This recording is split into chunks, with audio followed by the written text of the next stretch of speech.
All my years of disgraceful tussling with Roger Toll, I was thinking of him receiving an award and another appearance in Canberra City News magazine.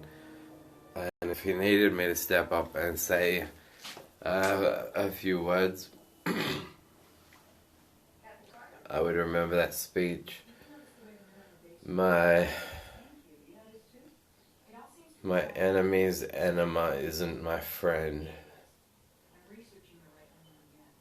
I would say, Roger Toll taught me a sure and steadfast edict that my enemy's enema isn't my friend. And Roger has fleets of them. In fact, he claims that going back to prior to the days of Captain Cook, he was sailing a fleet, and Sgahp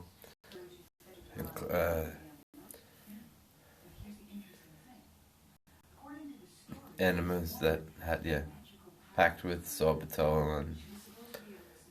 and so ships.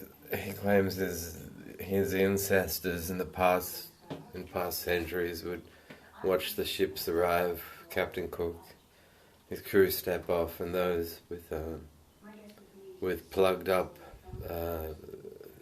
anuses, essentially, he would converge on them and fleet enemies. Apparently, the product name has some etymological tie to Captain Cook's first arrival to Australia. So he was the one. His ancestors would go around saying, like, "Can you turn the other cheek for me? Can you turn the other cheek?" And then inspect their buttholes, and those that were plugged with lots and lots of poop from the journey, which this is a serious matter. I mean, the legacy of his ancestors is something that is going to be very close to his heart, and if he's going to be in Sydney News magazine again,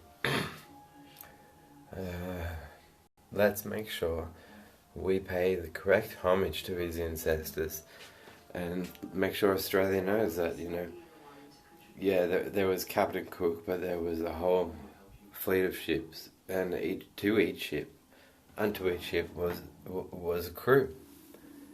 Now, how do you think that every crew on every ship is going to traverse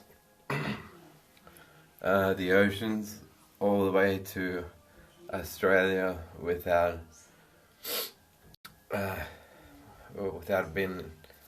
arriving in a state of constipation? Well, so Roger goes, well, we shall call this fleet. Call this product fleet. And so, and there are additional sub-stories about crewmen being adverse at first. He says, I'm not aroused by this. It's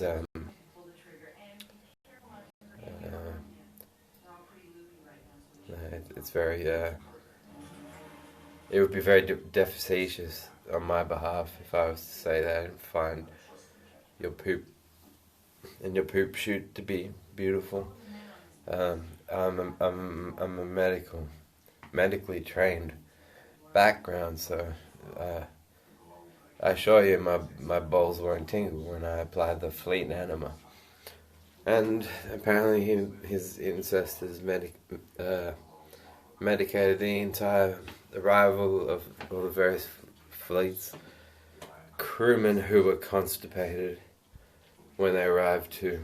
And this had some bearing on, the constipation relief effect. Apparently, rotated upwards, inspired the jet fountain, the famous Captain Cook jet fountain. Who would have thought after all these years? So Roger Toll's incestors truly have made an impression here. After, whatever his regard for the Tasmanian Aborigines, his incestors being there to help fight and defend their lives and all of that was not going on because they were distributing and administering fleet enemas to crew, fleet ships full of crewmen arriving. And yeah, I just personally think, as someone that worked for him for a decade, I think that the legacy of Roger's incestors should bear out. Roger should be proud, he should drop the shame to the extent of his profession.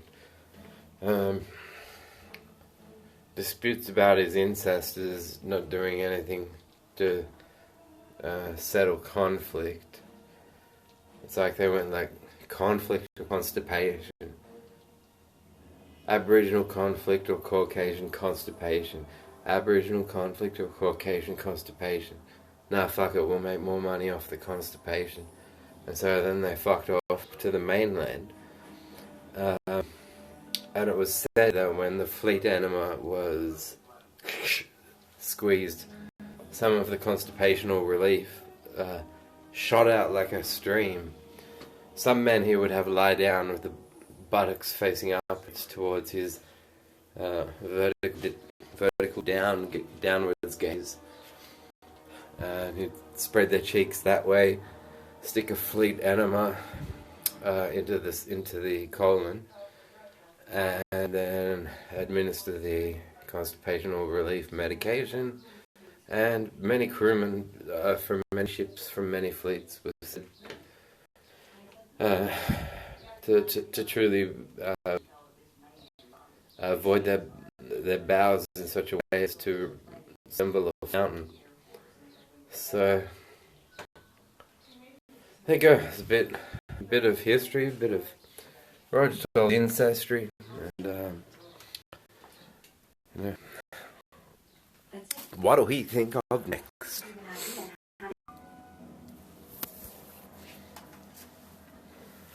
So, dear Australians, it is rumoured that the regal standing of Roger's ancestral lines going back to Tasmania, coinciding with their departure to the mainland, their first fleet, when they were trying to medically attend to the shipmen and crewmen that arrived. They had tried some intermixing. They were trying to conceal, I guess, the racism at the time. They weren't unaware of Hippocrates, but they had conundrum in the bum, which they thought was a way to intersperse some of the phonetic jive of both races, both cultures. Conundrum in the bum, and then that changed to conship nation. But then they kept getting caught out for conning all of the crewmen.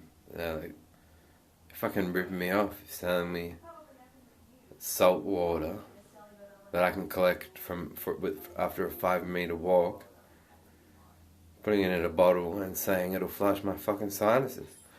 And his incest, some of his ancestors got consequently smashed, kicked in the cunt and kicked in the face and balls. So conundrum in the bum changed back to the Caucasian arced conship nation, which then, after a number of his family were jailed, they changed to constipation, and that word stuck ever since. So the ones who were to be administered the fleet enemas lying down with their butts up in the air, just shot like a jet fountain. And some of his ancestors and their descendants decided, let us not be reminded of the colour brown in any way, shape or form. Let's make a jet fountain, a water jet fountain.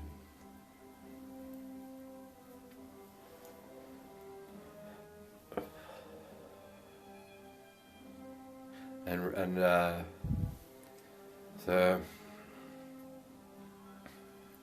Australia remembers the family of Roger Markby Nelson Tall, his ancestry, and his medical contribution to the welfare of Australian health.